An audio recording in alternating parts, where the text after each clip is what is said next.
Good morning. Good morning. We're sitting on opposite sides because we're trying to figure out this camera thing. Wherever I go, there's lots of this space. Doesn't matter if we don't move the camera, what side it is. So clearly I'm meant to be on camera. That's all we can conclude, don't you think? Obviously.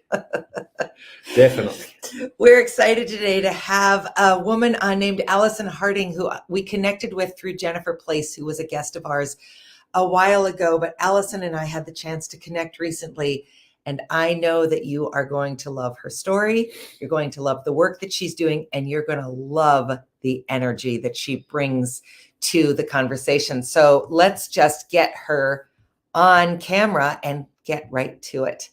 Good morning, Allison. Good morning. Oh, wait, you're muted, Allison. Okay. Good morning. There we go. How are you? Good. It's a little earlier for me here in Denver. So I was like, when I heard that I need to have energy, I decided to give myself a little Snapped up and have it just a sip of coffee. That's wise. Allison, if we looked out your window right behind you, would we see mountains? No. Well, that way. Yep. Yeah. But we'd have to go outside and down the street a little bit to get a mountain view. I wasn't suggesting we should. Let's have that nice visual in our mind. Yeah. I've never been to Fargo, North Dakota, Allison, but it's so flat we can almost see your mountains. Yeah, we had snow. We had a pretty good snowstorm last week, and we lost a lot of our tree limbs because the leaves were out for spring. And then we got 6 inches and a lot of broken branches last weekend. So it's very green right now, which I love. That you can tell we got the moisture, but it was heartbreaking to wake up and kind of see all the broken branches in the road last weekend. Oh, the weather. The weather will always be something to discuss, won't it? I know. Well, Allison, interesting as weather is, and on the Great Plains, we find it incredibly interesting. Mm-hmm. Let's jump right into your work. But let's start with the question we mostly always start with, which is give us your there to here story. Start wherever you want and take us forward to how it is that we're talking to you today on Daily Dose. All right. Well, I'll be very brief with the past because I've lived a long life so far. But I grew up as a small town girl in Nebraska. I came to college in Colorado. That's what got me to college. I started drinking and using marijuana when I was in high school, and then it just kind of carried on more seriously through college. And I found myself graduating from college barely. I did do it, but I was in pretty bad shape, and I thought that would be the end of the youth. I thought after, that's just what you do when you're young. And I found myself at 25 years old in a really, really dark place, and was in a relationship with with a man who I'm still married to him. I married him and we're together now. But we met in a bar and we used together, and we had a really pretty dark 18 months before we both found recovery. So I was 25, he was 27. I walked into AA. He was court ordered to go to some outpatient treatment programs at the time. This was back in 1987. At the time, there weren't a lot of options and choices for us as we were looking for recovery. And I was lucky enough to just find the rooms of 12-step. And I also had a therapist. So he and I did a lot of therapy before we ended up getting married. We did have 7 engagements. I always put that caveat in there. It has not been an easy road. It took us a long time and a lot of growth and healing before we were ready to get married. So we were engaged, and we'd break it off. We'd get engaged, break it off. Fast forward, we ended up getting married and having 2 children. They are now 22 and 26. Mm-hmm.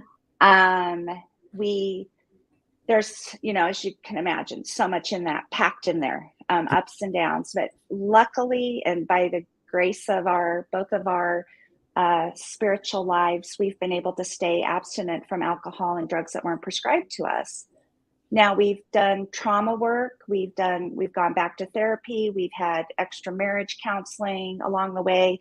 We both, our trauma work really, for me, I'll speak for me. I learned how codependent I was. So I picked up some other unhealthy behaviors along the way in my journey, even though I wasn't picking up and using those substances, the chemicals. I figured out other ways to balance and nurture my nervous system. I ran high anxiety, and I can trace it now back to childhood. I was a super sensitive little girl. I didn't like going to the zoo because it just was so heartbreaking for me to see the animals caged up.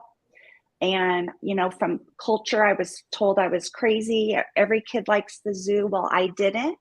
And I didn't have anywhere to talk about that. I didn't have a safe place. And I didn't recognize even the language at the time of what was going on for me. But all of those kind of ways that my anxiety showed up and made me uncomfortable in my skin showed up later in life, even after the substances were gone. So I've been on a quest. I've been through 4 different trauma intensive programs. I've had a trauma therapist for the past 5 years. Full disclosure, I didn't even realize that I needed to do some of this deeper work with a trauma therapist till I was 28 years of sustained recovery. So when we talk about recovery and it being a lifelong journey, you know, I'm a testament to that. You know, I've gone back to my roots. I'm happy to say today that I'm so much better than I used to be. I used to wake up and just, I did a little quick, you know, clearing of, okay, it's going to be a good day, you know, check the lists off. You know, I prayed for a minute, I meditated, I ran through a gratitude list, you know, and you know, in 5 minutes or less, I'd be off. And now I've learned that I need a lot more time in the morning to kind of get anchored in my day, especially with the work that I do now, because I spend a lot of hours each day helping people that are just beginning their journey as a recovery coach. And it takes an enormous amount of energy for me to show up and be there for them and not have it be about me, and be there to lend them, you know, whatever they need next in their life. And so that's kind of today. What is it? May 26th, I think. And I got my camper out front. So if you did look out my window, you would see my truck camper. And part of my peace and serenity these days at my stage of life is getting away for the weekend to go up and be with nature. I have a stack of books. I've got beautiful music. I've got a husband I adore and a little dog to walk. And I will be going intensively this weekend to refill up my tank. I talk a lot about my own energy tank. How much energy do I have for myself today and then to give to others? And I have a daily practice now where I'm really checking in with myself to really see how much I've got to give. Because I come from a place many days and years where I gave more than I had for myself to others. Yeah. I'm gradually starting to learn to fill up my tank first before I try to give to others. So, Allison, this is a sort of funny question to ask you because it's a question about Maz. So we'll just pretend like Maz isn't here. This is going to be bizarre. No, my question in listening to you say that for many years you gave more than you had. So one thing that has been interesting for me to observe about Maz in his 5 years and a couple of months of sobriety is that I sometimes worry that he says yes now to things because he thinks, well, for so many years I said no, I owe it to her to say yes, whether it's what he wants to do or wants to pursue or not. And I can't ever get a straight answer from him. So again, pretend he's not here. And do you find that with the people you are talking to in sort of long-term addiction, long-term sobriety, excuse me, is that a common Ooh, a common way of moving through relationships that both weathered the storm and are now in the peace? I think it's very common, and I don't know about everybody, but there is this sense when we walk through addiction, um, and we find recovery. So we find that, oh my gosh, there's an answer to what I've been struggling with all these years. I didn't realize that that I was needing help, right? And I call it our brains are hijacked. The chemicals attack, and we just are in survival mode. And so when I got into recovery, there was this sense of, oh my God, the clouds parted, and I was seeing like this whole exciting future, and I had wasted a lot of time. Yeah. Like, I was 25 years old, but my therapist told me I had the emotional health of a 13-year-old. That is, as soon as I had started drinking alcoholically, that my maturity halted, my development halted. So here I was at 25 in the body of an adult with the emotional intelligence or emotional sobriety of a teenager.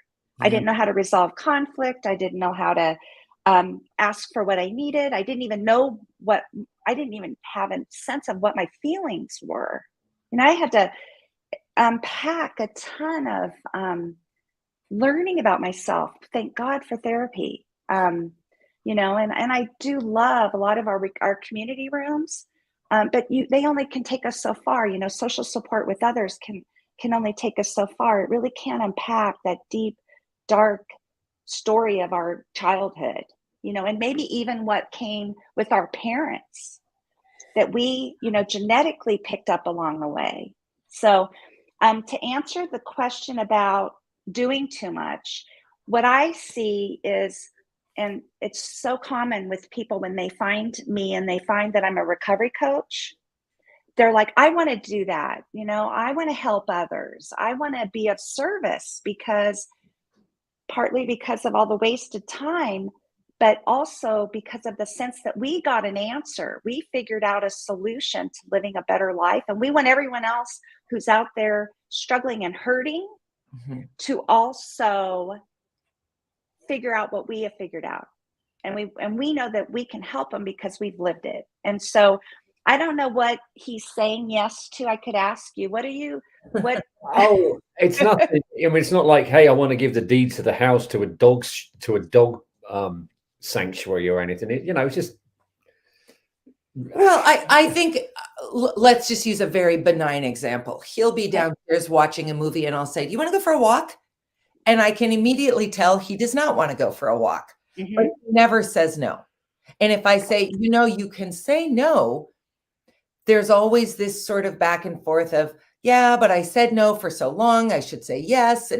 And I want to make sure, as much as you can make sure, that he's being authentic to himself. He doesn't owe me to say yes to everything for the rest of all time, because for so long he said no to everything. So is it more important to you, Dana, that he be true to himself in that moment, in that present moment, that you want him to take care of himself and take care of his needs now and not have it be about anything that he's trying to make up for from the past? Yes. Yeah. Because I don't need, I'm not, if he says, you know what, I'm not going to say to him, you drank for 12 years and never said yes. I think he's afraid I'm going to pull that on him. No, I don't, not anymore. It's a really interesting question. And you're the first person I've ever heard sort of address it in the same way. So we don't need to turn this into a couples therapy session. Which I'm not. I'm not. No clinical degrees here. Okay. Just know that there's a lot. There's kind of a pattern for us walking through a road of recovery that there's some guilt and shame that's packed in there at my core.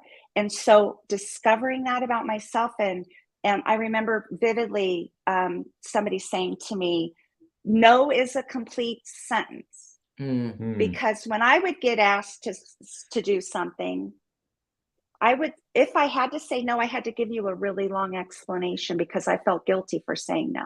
Yeah. And no was enough. No. And, so it's about boundaries for me. It's Yeah. about doing things that are in alignment with my values, my energy, my place today, not trying to be.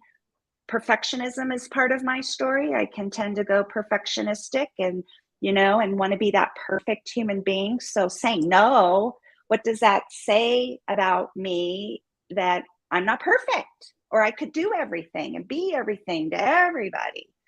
And so I will just share that part of the learning that I had around boundaries and kind of my family of origin and where this all picked up, because I learned in my family system that I needed to be a good girl.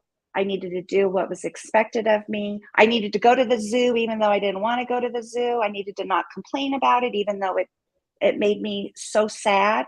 It probably took me days to recover on my own from it. The adult children work and the family of origin work and the trauma work that I've done has really helped me heal those childhood wounds that I picked up along the way. And I don't blame my parents. They did the best they could with what they knew. They came to marriage and they came to parenting with some of their own wounds that they didn't recognize. And I fully believe if they had known, they would have tried to work on it before they passed anything on to me. And so, there's this sense of forgiveness and grace that I live my life with now. But I see the patterns show up. The patterns, I haven't gotten rid of all of them. They still rear their ugly heads. And I can trace them back to being probably even pre-verbal. Yeah. So it's just about learning and growing and understanding ourselves. And, my husband and I, we've had so many volatile fights over the years and, ups and downs where we were cruising. And then just when we thought we have it all figured out, we find ourselves back in therapy because we didn't know if we wanted to even be married to each other anymore. Like, the ups and downs, it's been a long, long road. And it's just a journey. And the more you can talk about how you're feeling and for Mass to be able to share, no, I really do want to go on a walk. Trust me, quit picking me about it. Let's just go for a walk. Yeah. Right. You start working through those things. And, you guys remind me of early, we couldn't even figure out how to decide where we wanted to go eat. It was just when you take two really sick people that have the emotional maturity of teenagers and you put them in this relationship, you take away all the booze and alcohol. Like we couldn't even figure out how to decide where to go to dinner. No, you decide. No, you decide. Or you always decide. Or why do we always have to go out for Mexican? It was just like everything was a battle. And we had a little sheet on our refrigerator for years that said dirty fight tactics. And one of us was always running over, pointing out what the other one was doing as far as an unfair way of arguing. Wow. And it was just awful. And thank goodness we didn't have our children yet. Yeah. But our children saw enough and experienced enough. And, there's a whole bunch of things I wish I could do over. Yeah. It's true of life. Yeah. At least we got some therapy and we got sobriety before we brought two little innocent kids into the world. Sure. So let's transition. Thank you for that, by the way. That was all really interesting and good for me to hear. Let's transition to what you're doing today. Let's talk about Beyond Betty. Okay.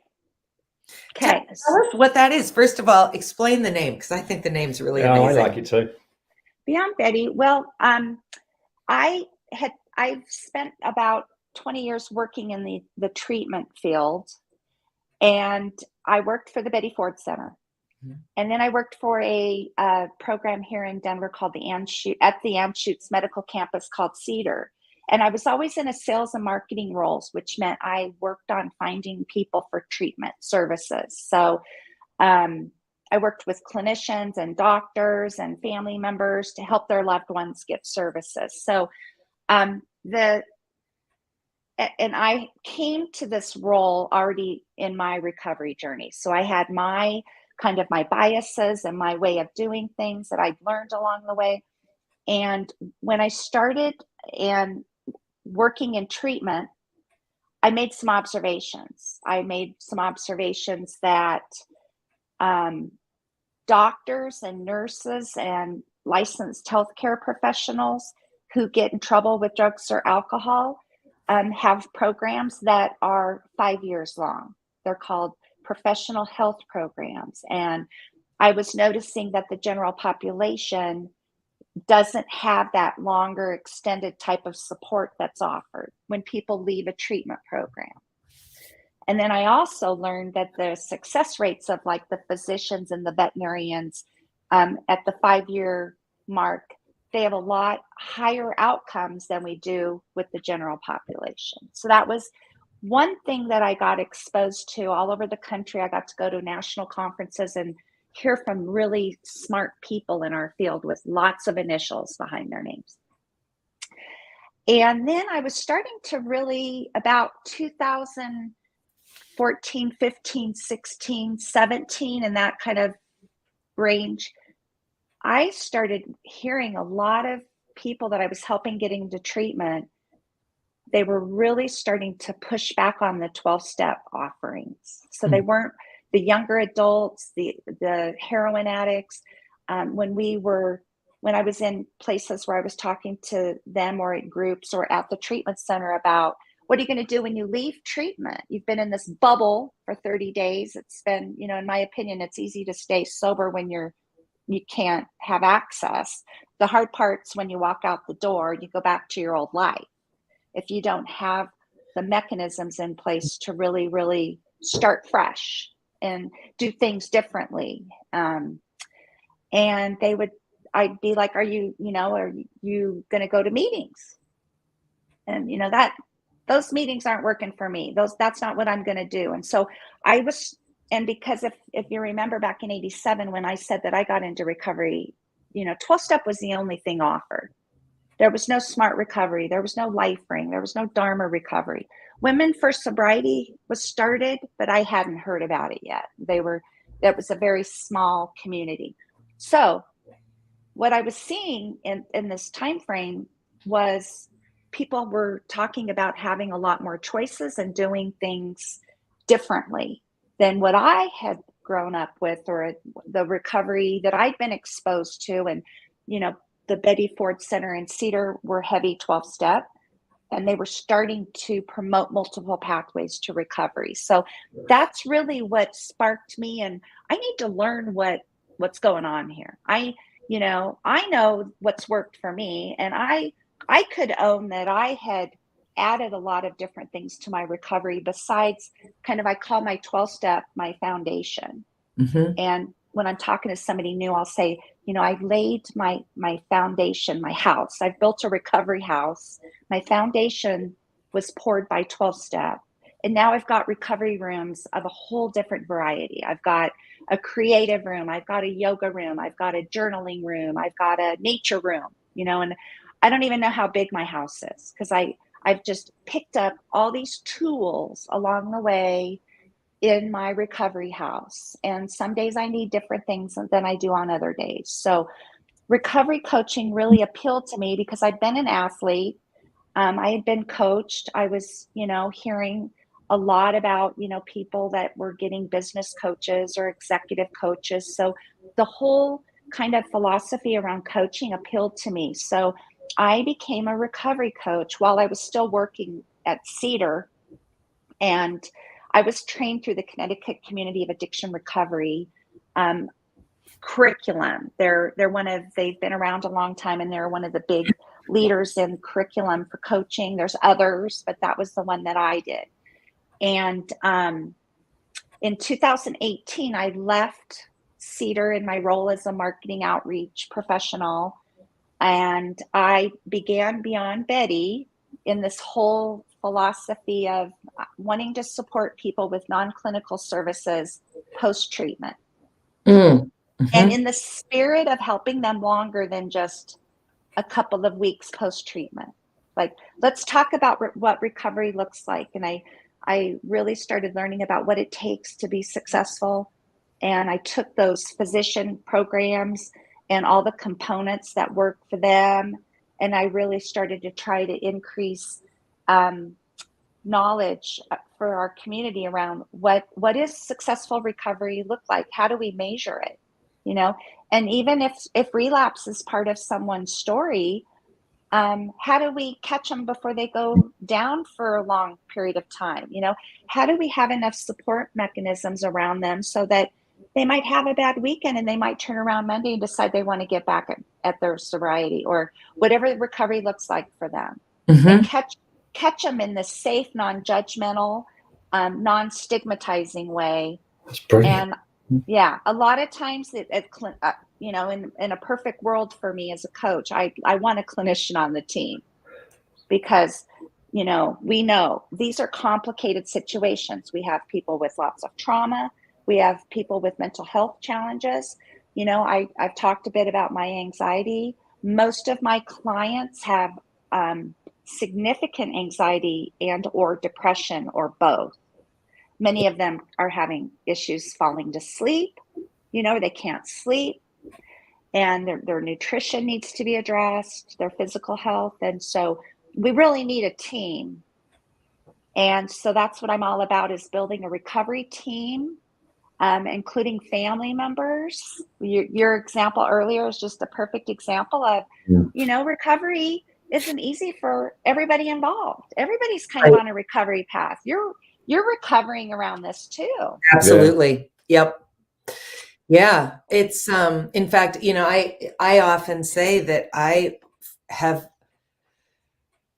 feel so fortunate to have gotten to be peripherally involved with this 12-step thing. I don't need to do it for myself, but the kind of spillover of Maz having, excuse me, gone through it is that I've learned about it too. And so much of it is just useful to being a more actualized human being, because just because drugs and alcohol weren't my problem doesn't mean I don't have things I need to overcome and trauma to recover from, and areas of my life that I don't need to stop and really evaluate in terms of, are these tendencies or are these traits serving me? And if they aren't, how can I put them down? I mean, that's just the nature of being alive.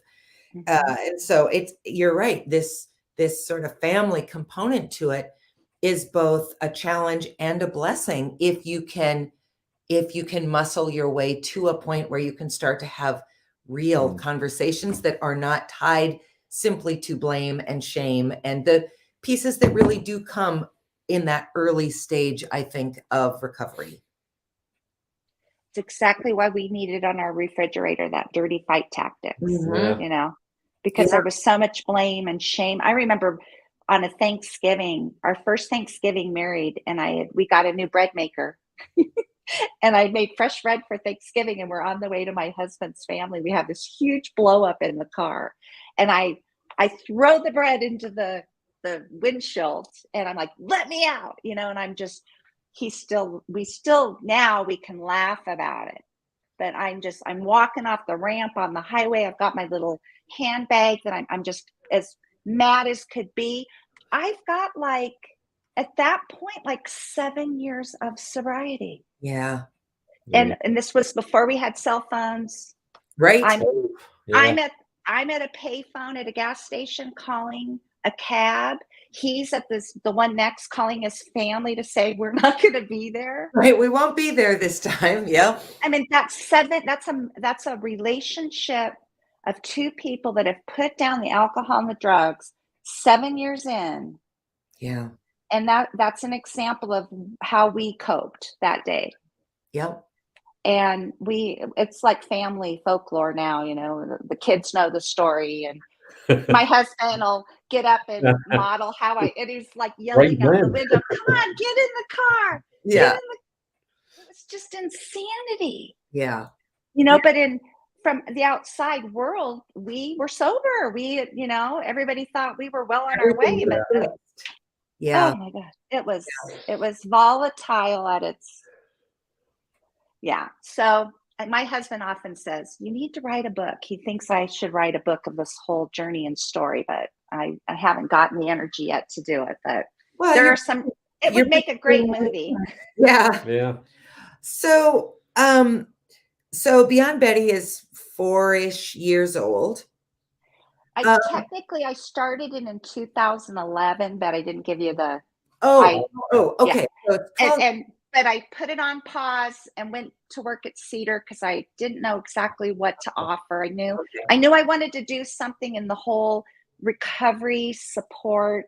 We call it the recovery orientated systems of care now, as a continuum of care. yeah. As an industry. And so I knew I wanted to work on the recovery side versus where I'd been sitting in the treatment side. Yeah. But it took me a while to kind of figure out. I'm still really kind of figuring it out, because quite honestly, when you tell somebody with a month of recovery that it's going to take them 5 years before their chances of a reoccurrence go down, they sometimes don't want to hear that. And so I've had to learn how to really be gentle and gradual with all of this, because with being diagnosed with cancer too, though, when you think about it. Yeah. It's so I've, as much as I want them to commit to 5 years, and that, in year 3, 4, and 5, you're only going to like work with somebody like me. We're going to just do like a quarterly checkup every 3 months. It's not, Not it's every not day for 5 years. But somebody like me can listen to what's going on in your life in year 3, and maybe some things that have slipped by your awareness that could be great things for us to talk about. Yeah. Knowing what you used to do back in your first year and what you've stopped doing, and maybe what you could go back to. Maybe they need to go back to therapy. Mm-hmm. Maybe they did a lot of therapy and then they've taken a couple of years off, but some things are showing up again that could really be dealt with from some more therapy.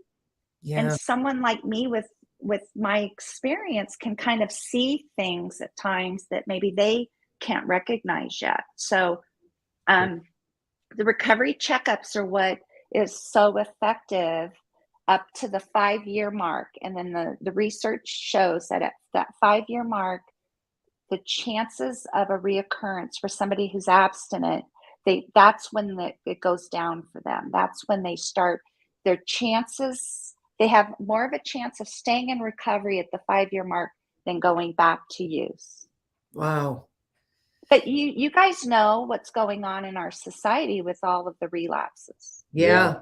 It's terrible.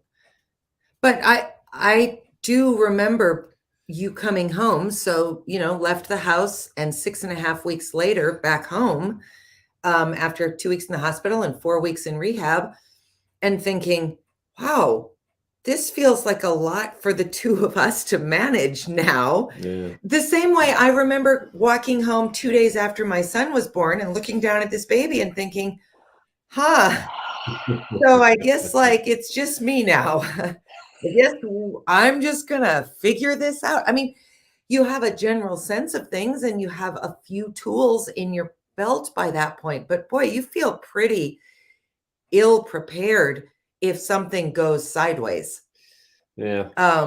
So I love this idea of, from a spouse perspective, I love the idea of not feeling like it's on me to somehow be vigilant and working through my own thing and observant without being nagging and asking questions without intruding. And it's a lot to take on. So the idea of having a team of people who are there with me to help him because he's asked for it is enormously useful. Really, really important. And, just like having kids, we needed a village. Yeah. I think, and, that's where the social support, that's one of the biggest things as a recovery coach that I'm working on with people, is building their social support. I, as a coach, cannot like in 12-step rooms, it's recommended that you get a sponsor and you work through the steps. My ethics say I cannot be your coach and your sponsor. There's a clear boundary there. And one of the reasons that that's the case is that if they get mad at me and I'm serving two roles, they've just lost two of their team members. Yeah. And I'd much rather they have a separate person who's a sponsor. Me, if they get mad at me, they can go to their sponsor. If they get mad at their sponsor, they can go to me. If they've got a therapist, there's three. If they've got a couple of like-minded friends in the support meetings, I always say you only need 2 or 3 really good friends. It's helpful to have people that are kind of at the same place as you are. It's good to have people that have a little bit more time and can be a little bit more of a mentor. Yeah. Then you get that amazing clinician. In my opinion, we need clinicians who are dually licensed that have not only addiction credentials, but also mental health credentials, so that we're working with clinicians that understand the anxiety, the depression, can identify if anything is going on where you may need to get some psychiatric medications as part of the process here. We need people that know what they're doing, that will catch these things that make recovery so challenging for people. Boy, I'm reading a book, I guess it's not out here, called Black Man in a White Coat, about an African-American doctor. And it's an incredibly fascinating book. But part of it is the complexity of care for African Americans and for people in poverty, both camps, sometimes overlapping. And I'm listening to you talk about, again, this cohort of assistance.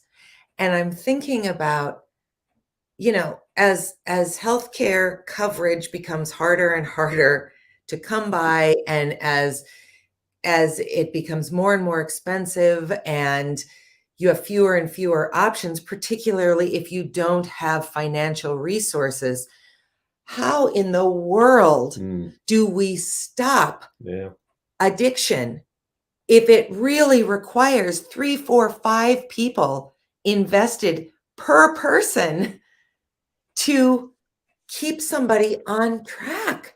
It's just extraordinary to think about the kind of seismic change in how we work with addiction that will be required if your instinct is correct.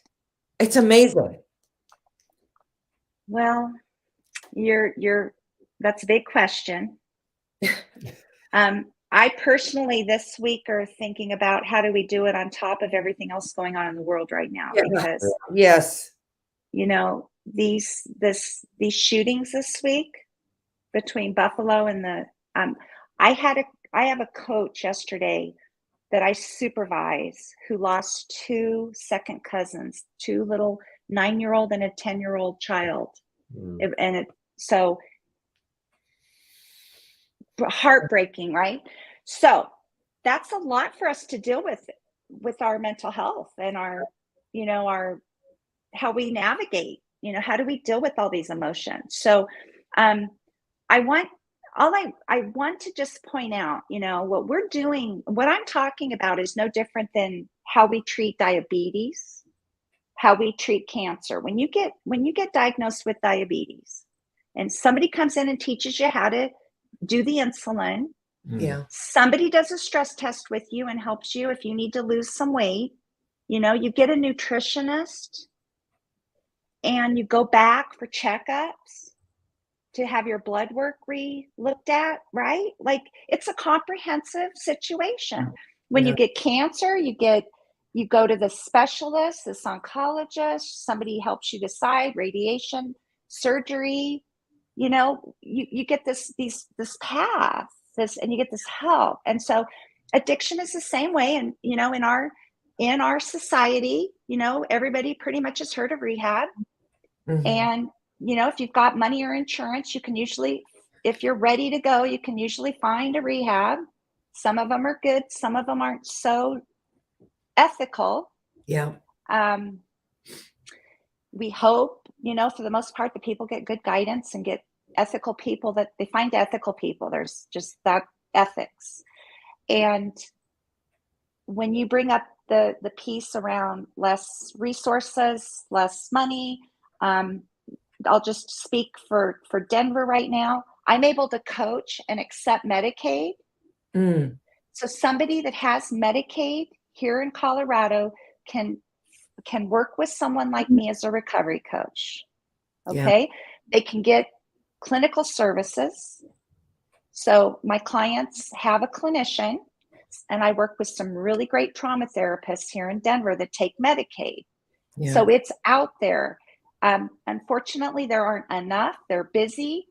Sometimes I have to fight to find a spot 2 weeks from now for a client in somebody's calendar. Yeah. But unfortunately, the nature of addiction means people are always falling off. So you got to hang in there, because there's going to be someone that's going to fall off and not want to take advantage of that therapy appointment, and leaves the space for somebody that's ready. So there's movement going on, but somebody that most of my clients on Medicaid do not go to residential treatment and get 30, 60, 90 days of care. Some of them do get to go live in sober living communities, because we've got some really great grants coming up and coming into our state right now. There's foundations that give scholarships for sober living that I work with. I've got a client right now that is on full scholarship in sober living. So as hopeless as I can feel sometimes, I have to constantly keep reminding myself that if people really, really want to get well, there are an enormous amount of 501c3s, nonprofits, foundations, and funding right now coming from the opioid epidemic. There's federal grant money, there's state grant money, and I happen to know in Colorado a lot of people that care deeply about getting people the resources and the access to services that are needed when they're ready, and I got to leave us with hope. They're just, if somebody called me today and they said, I don't have any money and I need help, I would not have to turn them away. I would not have to say, I'm sorry, there's nothing I can do. Good luck. Yeah. I would say, tell me a little bit about your story. And we would find out if they had an aunt that might be willing to help them.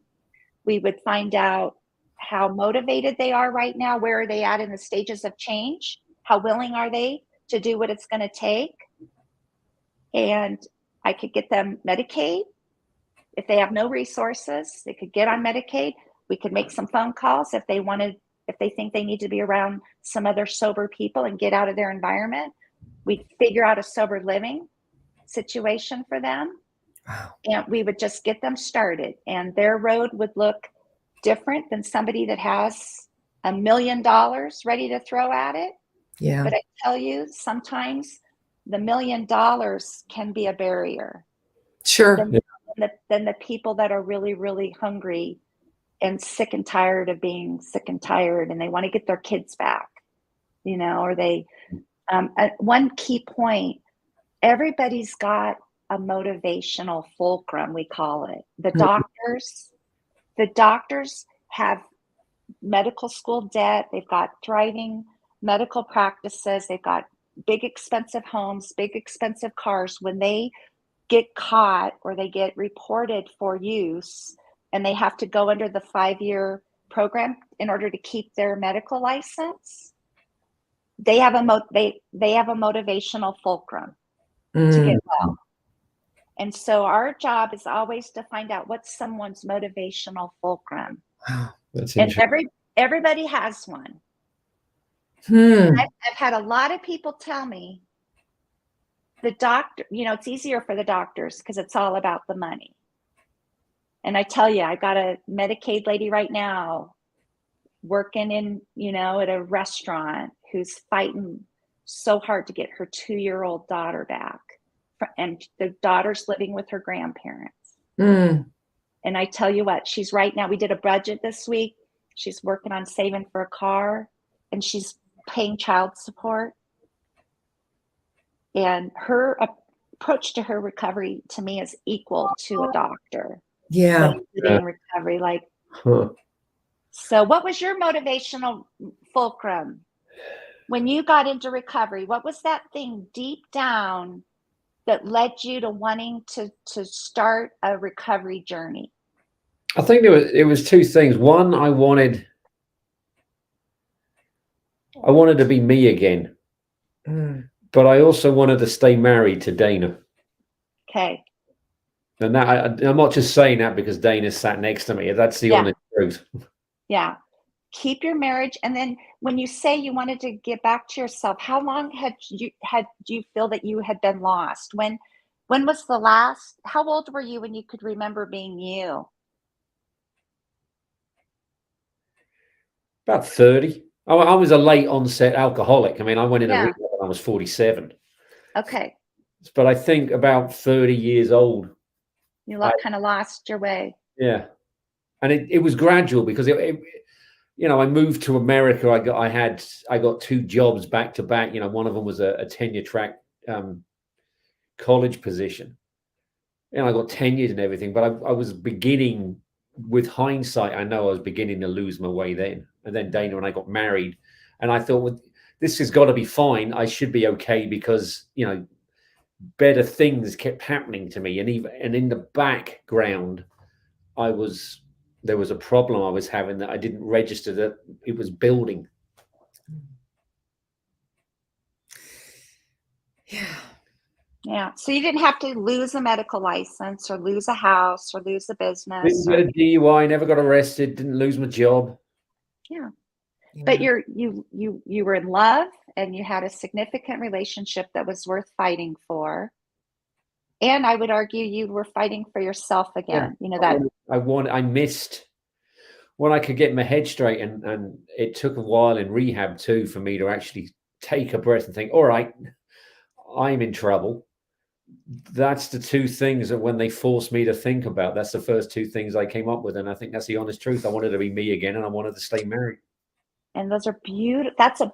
Those are 2 beautiful motivational fulcrums that are still driving you today. Yeah. Mm-hmm. Right? So when you hear that, Dana, when he wants to walk with you, it could be genuine. Yeah, but it could be. I'll tell you this in all honest truth. With that example, if I was, you know, I own a dumb ass amount of movies. So it's not like I'm going to miss it. So I know what, yeah, sure. There's a great thing called pause because, you know, my life was on pause. If Dana wants to walk to the shop, I think brilliant, an adventure. And I just go do it because it's fun, because that's living. Yeah. Now, if she says to me, I want to go shopping and then I want to go and look at pots and pans, I think, yeah, great. But, you know, some things like, hey, let's go and look for, I can't think of a bad example. I know. You started this. I knew you weren't going to have anywhere to go with it. Allison. Actually, here's a good one. Okay. Let's go do some work in the garden. I think, oh, God. Yeah, that is true. I do see that look show up the most then. Allison, this has been so illuminating. It has. It's been wonderful to meet you. You really asked some lovely questions. Thank you for that. I kind of wanted to ask Maz what his motivational fulcrum was, but I thought, well, I won't put him on the spot. I appreciate that you did. And I actually thought I was going to get away with that. And, you know, you've got the same, you guys can continue on with another cup of coffee. Dana, you've got a motivational fulcrum for hanging in there. Yeah. Like, absolutely. Right?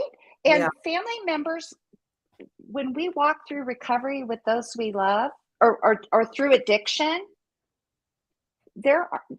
you've been through trauma. Yeah. Yeah. And so you've got a motivational something within you, deep within you, that's not giving up on this. Yeah. Regardless of, you don't know what's going to happen tomorrow. Right.